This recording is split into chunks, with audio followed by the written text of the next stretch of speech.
சற்று முன் வெளியான முக்கிய அறிவிப்பின்படி கரும்பு விவசாயிகளுக்கு செம குட் நியூஸ். ஊக்கத்தொகையை உயர்த்தியது தமிழ்நாடு அரசு. விண்ணப்பிப்பது எப்படி?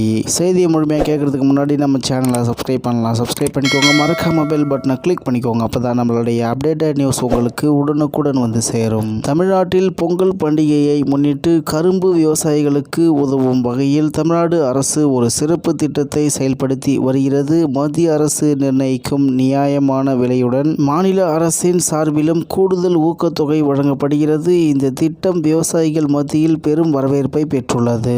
அதன்படி கரும்பு சாகுபடியை அதிகரிக்கவும் சர்க்கரை ஆலைகளின் அரவை திறனை முழுமையாக பயன்படுத்தவும் இந்த திட்டம் 2018ஆம் ஆண்டு முதல் நடைமுறையில் உள்ளது. முன்னதாக மத்திய அரசின் விலைக்கு மேல் மாநில அரசு பரிந்துரை விலையை அறிவித்து வந்தது. ஆனால் 2017ஆம் ஆண்டு முதல் சிறப்பு ஊக்கத்தொகை வழங்கும் முறை அமலுக்கு வந்தது. இதன் மூலம் விவசாயிகளுக்கு நேரடி பணப்பலன் கிடைப்பது உறுதி செய்யப்படுகிறது. ஆண்டுதோறும் உயர்ந்து வரும் இந்த ஊக்கத்தொகை விவசாயிகளுக்கு மகிழ்ச்சியை அளித்துள்ளது. 2020 முதல் 2021இல் ரூபாய் 192.50 இருந்த ஊக்கத்தொகை 2023 முதல் 2024இல் ரூபாய் 215 உயர்ந்தது. தற்போது 2024 முதல் 2025ஆம் ஆண்டு அரவை பருவத்திற்கு ஒரு டன் கரும்புக்கு ரூபாய் 349 உயர்த்தி அறிவிக்கப்பட்டுள்ளது. இந்த ஊக்கத்தொகை பெற தமிழ்நாட்டில் கரும்பு சாகுபடி செய்யும் விவசாயிகள் தங்களுக்கு ஒதுக்கப்பட்ட கூட்டுறவு, தனியார் அல்லது பொதுத்துறை சர்க்கரை ஆலைகளில் தங்கள் கரும்பை பதிவு செய்ய வேண்டும். இதற்கு தனியாக எந்த விண்ணப்பமும் செய்ய வேண்டிய அவசியமில்லை. ஆலைகளுக்கு கரும்பு வழங்கிய விவசாயிகளின் விவரங்கள் சரிபார்க்கப்பட்டு மாவட்ட ஆட்சியர் தலைமையிலான குழுவின்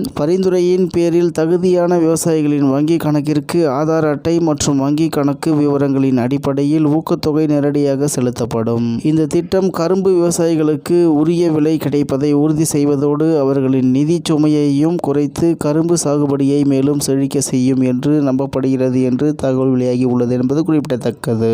இத்துடன் இன்றைய முக்கிய செய்தி நிறைவேறுகிறது. மேலும் இது போன்ற செய்திகளை உடனுக்குடன் தெரிந்து கொள்ள ஆர்கே நியூஸ் தமிழ்நாடு சேனல் உடனே இருங்கள். நன்றி, வணக்கம்.